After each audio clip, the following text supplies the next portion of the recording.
Welcome. In this video, we will cover how to complete an asset inspection. Drivers will be prompted to complete an asset inspection when logging into and out of the Geotab Drive app.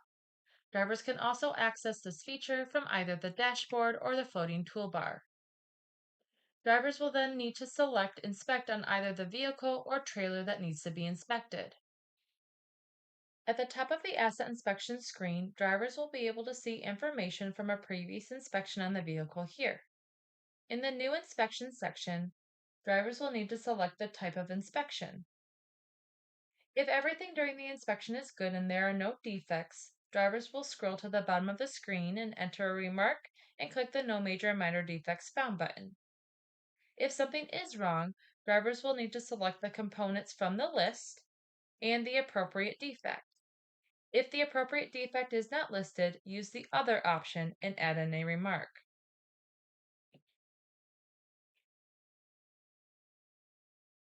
Once all defects are noted, scroll to the bottom and click Done, and then drivers will need to sign off on the asset inspection.